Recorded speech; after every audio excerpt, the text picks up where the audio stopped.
Section 11.4, here in section 11.4, we're going to be looking at tree diagrams. So the experiments we have done so far have been single stage experiments, meaning we did one thing. We flipped one coin, we rolled one die, we drew one card out of a deck of cards. But here in this section, we're going to be looking at multi-stage experiments. Meaning we're going to flip two coins. We're going to roll two dice. We're going to draw a card out of the deck and then draw another card out of the deck. And so with multi-stage experiments, when we're trying to determine the sample space, we can use tables or tree diagrams.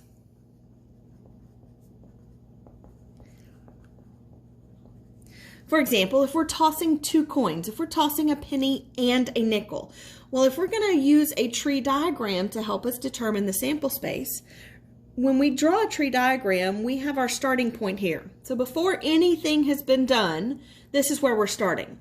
And then we consider, well, what can happen in the first stage? Well, if I'm tossing the first coin, the penny, then when I toss it, I can either get heads or tails. So we put a branch on our tree for each outcome. So this is what our tree would look like if we were just tossing one coin. This is what the branches for the first coin look like. But we're tossing a second one. We're now going to toss a nickel as well. So let's assume we got a heads on the first coin. Then we want to look at, well, what can happen when we toss the second one? Well, when we toss the second coin, we can either get heads or tails. But what happens if it wasn't heads we got on the first toss of the coin? What if it was tails we got when we tossed the first coin? Well, we still have to consider what could happen on the second coin. If we got tails on the first coin, then on the second coin, again, we could either get heads or tails. So this part of the tree shows us what happens on the second coin. And then putting the tree all together, looking at it as one whole, we can come up with what our sample space would be. And so to find our sample space, we just follow along the branches of our tree. So here's our starting point. If we follow along, notice we could get heads on the first coin, heads on the second coin. So we could get heads followed by heads. We could also get heads on the penny, followed by tails on the nickel. So we could get heads followed by tails. Or we could get tails on the first coin and heads on the second coin. So we could get tails followed by heads. And then lastly, we could get tails followed by tails. And notice each one of these four outcomes is just as likely to occur as any of the others. So we end up with the sample space with four possible outcomes.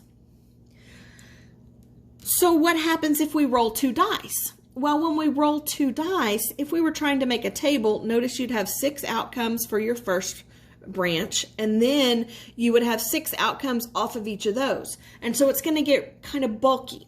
So a table would make more sense than a tree diagram when we're rolling two dice. So if we're rolling two dice, you can consider this your first die and this your second die, or vice versa. It really doesn't matter. If this is our first die and this is our second die, then remember, with the first die, we've got an outcome of 1, 2, 3, 4, 5, or 6. With our second die, we've also got an outcome of 1, 2, 3, 4, 5, or 6. Now we're tossing the two die, and we want to consider their sum. And so if we toss the first die and we get a 1, we toss the second die and it's also a 1, then we've got a sum of 2. If we've got a 1 on the first die and a 2 on the second die, we've got a sum of 3. A 1 on the first, a 3 on the second is a sum of 4. A 1 and a 4 would give us a sum of 5. 1 and 5 would give us 6. 1 and 6 would give us 7. If we get a 2 on the first die and a 1 on the second, we could get that would give us a sum of 3. 2 on the first, 2 on the second would give us a sum of 4. 2 and 3 would be 5. 2 and 4 would be 6, so on and so forth. And you can see the pattern of the table. 3 and 1 would give us 4, 5, 6, 7, 8, 9, and we can continue to fill in the table based on that pattern, based on those sums.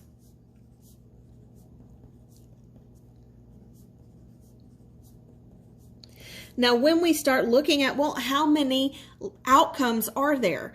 How many equally likely outcomes? Well, each one of these sums is just as likely to happen as any of the others. And notice we've got 36 of those. So there are 36 outcomes that are possible in the sample space.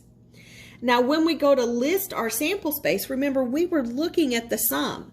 Even though there were 36 sums possible, not all of them were different sums. We could get a 5 by getting a 4 and 1, by getting a 2 and 3, by getting a 3 and 2, by getting a 1 and a 4. And so we've got different ways we can get a 5, but we still have a sum of 5, no matter how many different ways we can get it. So remember, with our sample space, we only list those outcomes once. And the outcomes are the sums, and those outcomes range from 2 through 12. So 2, 3, 4, 5, 6, 7, 8, 9, 10, 11, and 12 would be our sample space. And so we can summarize this table by putting it in this shorter, easier table. If we look at those outcomes, the 2 through 12, those are our possible outcomes. And we want to look at how many times does each one of those outcomes occur. How many ways can I get a 2? Well, there's only one way to get a 2. That's by getting a 1 on both dice. Only one way to get a 2. 2 only occurs one time. Well, how many ways are there to get a 3? Well, you can get a 2 and a 1 or a 1 and a 2. And so there are 2 ways to get a 3. What about a 4? Well, you can get a 3 and a 1, a 2 and a 2, or a 1 and a 3. There are 3 ways to get a 4. There are 4 ways to get a 5, 5 ways to get a 6, 6 ways to get a 7, 5 ways to get an 8, 4 to get a 9, 3 to get a 10, 2 to get an 11, and 1 to get a 12. And so you can see the pattern of this table. 2 through 12 are our outcomes. And the number of times they occur is 1, 2, 3, 4, 5, 6, 5, 4, 3, 2, 1. And so the total, if we add up 1 plus 2 plus 3 plus 4 plus 5 plus 6 plus 5 plus 4 plus 3 plus 2 plus 1, when we add those all up, we do get the 36 equally likely outcomes in our table. And so once we've summarized it into this table, we can use this to help us find probabilities. For example, if I want the probability of a sum of 7, well, there are 6 ways to get a sum of 7 out of the 36 total possible outcomes. And so we get 6 out of 36 for our probability, which would reduce to 1/6. If we're looking for a sum of 11, there are 2 ways to get a sum of 11. So we get 2 out of 36 would be our probability, which would reduce to 1 out of 18. We've got 7 or 11. Remember, or is one or the other or both. Well, there are 6 ways to get a 7. There are 2 ways to get an 11, so 6 plus 2. There are 8 total ways to get a sum of 7 or 11, and we get 8 possible ways out of the 36 total. So we get 8 out of 36, which would reduce to 2 out of 9. Now, again, the big difference, or and, just like with sets, or is one or the other or both. And is where they intersect, where they overlap, both. And so if we want a sum of 7 and 11, we're looking at when I roll 2 dice, what is the probability that the sum of those 2 dice is both a 7 and an 11 at the same time? That is not possible. It is not possible to have a sum of 7 and a sum of 11. So 0 out of the 36 ways, which would give us a probability of 0. That is an impossible event. You cannot roll both a 7 and an 11 at the same time. How many ways can the number of dots on the 2 dice be equal? Well, we're going to have to go back to our big table for this one. We're looking for how many ways can the number of dots be equal? Well, we can get a 1 and a 1. We could get a 2 and a 2. We could get a 3 and a 3, a 4 and a 4, a 5 and a 5, a 6 and a 6.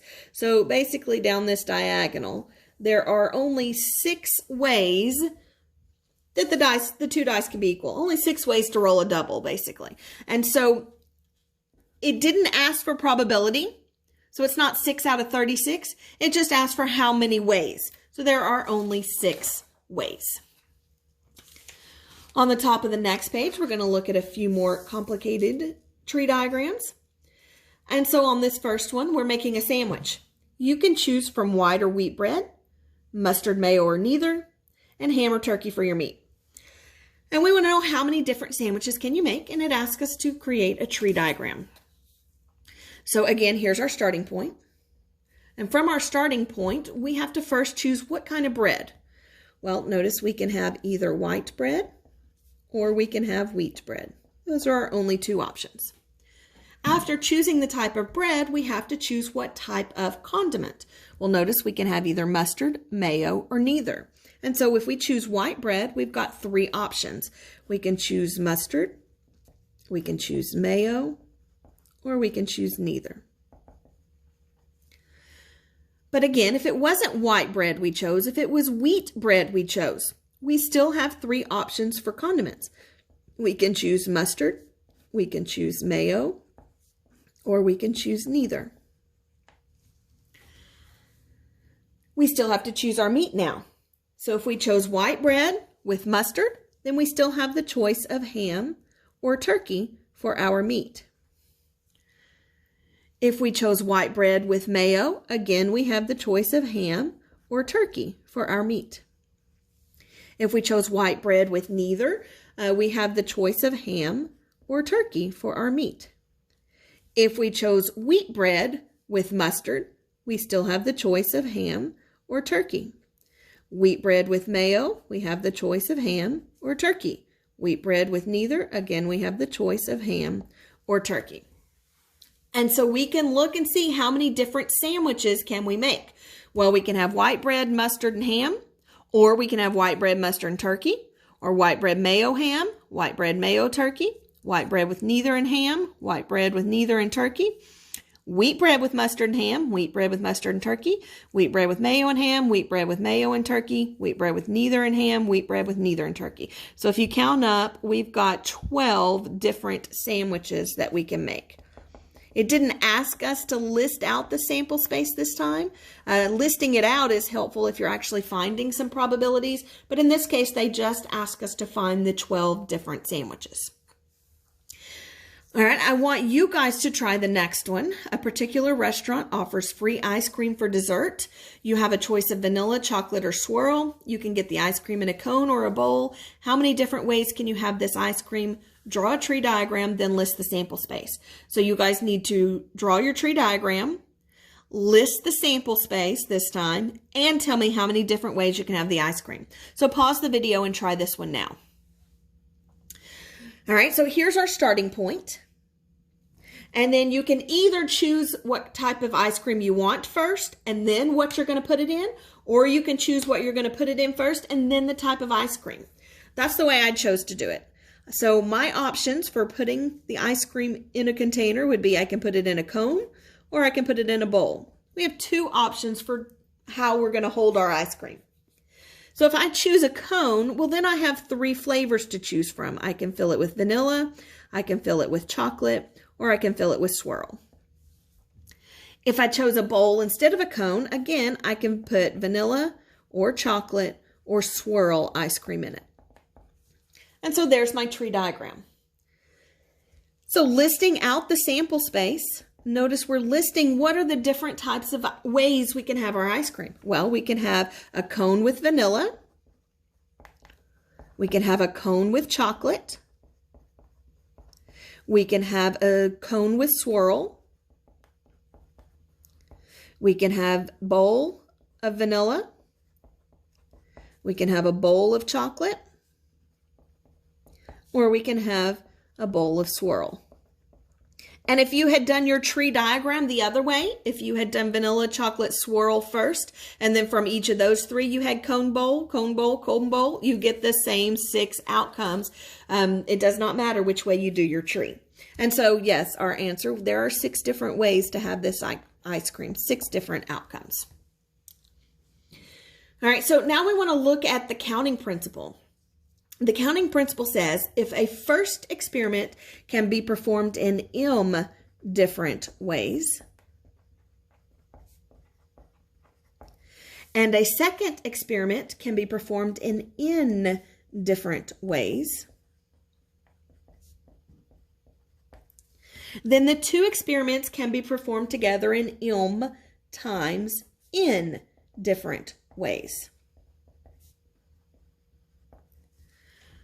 For example, if we're flipping a penny and a nickel, well, I can flip the first coin and then I can flip the second coin. So we've got a multi-stage experiment. We're flipping two coins. I have two outcomes for the first coin. It can land on either heads or tails. I have two outcomes for the second coin. It can land on either heads or tails. The counting principle tells me to multiply those together. So 2 times 2 tells me there are 4 different outcomes for flipping a penny and nickel. Remember when we did the tree diagram? That's what we found, 4 different outcomes. For rolling 2 die, I'm rolling 2 die, so this would be the first die. This would be the second die. And I'm looking for how many options, how many outcomes with each. Well, with the first die, there are 6 different outcomes, a number 1 through 6. With the second die, there are 6 different outcomes, a number 1 through 6. The counting principle tells me I can multiply those together, and I end up with 36 total outcomes. Notice when we did the rolling 2 die table, we ended up with 36 different total outcomes. With the sandwich example, remember I had to choose my bread, and then I had to choose my condiment, and then I had to choose my meat. So it was a triple stage, 3 stages. But I had 2 options for bread. I had mayo, mustard, or neither, 3 options for condiment. And I had ham and turkey, 2 options for meat. Counting principle tells me to multiply those together. So 2 times 3 times 2 gives me 12, which is what we found when we did the tree. 12 different sandwiches possible.